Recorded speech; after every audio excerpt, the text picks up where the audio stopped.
सो भाई 10th standard के बाद अगर जैसे हमारा रिजल्ट आ जाएगा, उसके बाद हमें कॉलेज सेलेक्ट करना है। वो कॉलेज हम कौन सा करें। बहुत सारे बच्चों को देखो स्टार्टिंग में 10th में रहते हैं तो बहुत ज़्यादा जोश होता है, भाई दूर जाएंगे, पढ़ेंगे, ये सब बात करेंगे। और बाद में इसके कारण क्या होता है पता है, 12th के बाद बहुत ज़्यादा प्रॉब्लम क्रिएट 12th में जब हम जाते हैं, 11th तक तो हो जाता है, पर 12th में जैसे ही जाते हैं तो हमें याद आता है यार कुछ तो गड़बड़ हो गया था।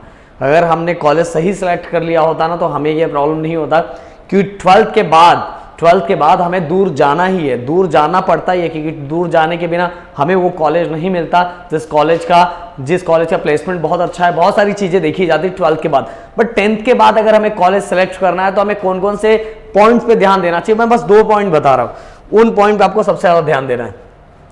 अब बोलोगे सर ये वाला कौन सा पॉइंट बताया, बहुत जरूरी है। देखो गाइस, मैं बताना चाहता हूँ 10th के बाद सबसे बड़ी बात मैं यही बोलूंगा, 10th के बाद अब वही कॉलेज सेलेक्ट करो जो आपके आजू बाजू में है। अब बोलोगे सर आजू बाजू वाले में सर पढ़ाई वढ़ाई नहीं होती सर, ये वो नहीं होता सर, ये प्रॉब्लम है सर, वो प्रॉब्लम है। याद रखो कॉलेज ही होता है, कॉलेज में उतना अच्छा कहीं कुछ नहीं होता। सब चीज़ें एट द लास्ट आपके ऊपर है।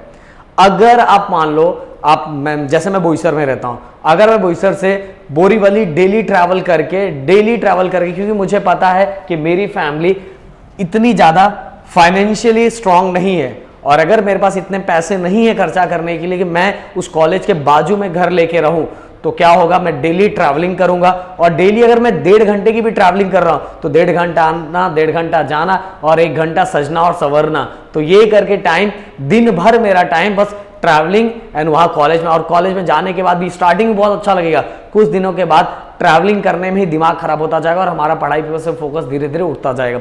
ऐसे ही मेरे कुछ दोस्त भी थे जिन्होंने ये किया था और बाद में उन्होंने खुद सजेशन दिया कि कॉलेज हमेशा 11th 12th के बाद तो हमें दूर जाना ही है, बट 11th 12th में हमारे जो नजदीक का बाजू का जितना टाइम कम रहे उतने नजदीक का जो कॉलेज मिले, जिसके कारण हम 11th एंड 12th पे बहुत ज्यादा अच्छा फोकस कर सके। और देखो पढ़ने के लिए बहुत सारे अभी नंबर ऑफ ऑप्शंस है, बहुत सारे, क्योंकि 11th 12th में आपको परसेंटेज अच्छा चाहिए, और परसेंटेज अच्छा चाहिए कि रहने के लिए आपके पास टाइम बहुत ज्यादा चाहिए, और जितना आप ज्यादा टाइम बचा सकते हो अपनी सेल्फ स्टडी करने के लिए उतना ज्यादा स्कोर करोगे।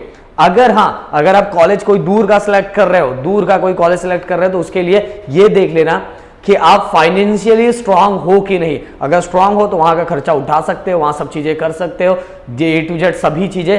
तब अगर घर वाले सभी चीजें मैनेज कर सकते तो ठीक है। जैसे मैं अपने बोईसर से दूर नहीं जा सकता था, क्यों दूर नहीं जा सकता था, ये सब चीजें मैं आपको बता चुका हूं। सो गाइस, सबसे इंपॉर्टेंट चीज यही है, 12th के बाद कॉलेज सेलेक्ट करने का तरीका अलग होता है, चीजें अलग होती है, अलग चीजें दिमाग में रखना पड़ता है, अलग चीजों को समझना पड़ता है। बट 10th के बाद आजू बाजू के कॉलेज को सिलेक्ट करो, एडमिशन ले लो जहां ज्यादा टाइम कम बचे आने जाने में और अपनी पढ़ाई एक्स्ट्रा करने में। और ज्यादातर जो कॉलेज मॉर्निंग का हो वही कॉलेज सेलेक्ट करो। इवनिंग का कॉलेज होने के टाइम क्या होगा इस पता है, आप अगर मान लो आपका कॉलेज 12 बजे का है तो आप लेट सो के उठोगे, लेट सो के उठने के बाद तैयार होने के बाद करते मतलब सुबह का भी टाइम खराब हो जाएगा।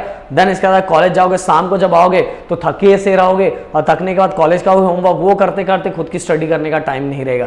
तो 10th के बाद वो कॉलेज सेलेक्ट करो जो मॉर्निंग कॉलेज हो। तो मॉर्निंग कॉलेज में बहुत टाइम बचता है और बाकी चीजें भी हो जाती है, और खुद को भी टाइम देने के लिए हमारी अलग एक्टिविटी है वो करने का भी हमें टाइम मिल जाता है। सो गाइस, वीडियो कैसा लगा, वीडियो पसंद आए वीडियो को लाइक शेयर सब्सक्राइब, अपना सपोर्ट एंड प्यार। अगर कोई और दिमाग में कोई क्वेश्चन है तो कमेंट करके मुझसे पूछ सकते हो। जय हिंद दोस्तों।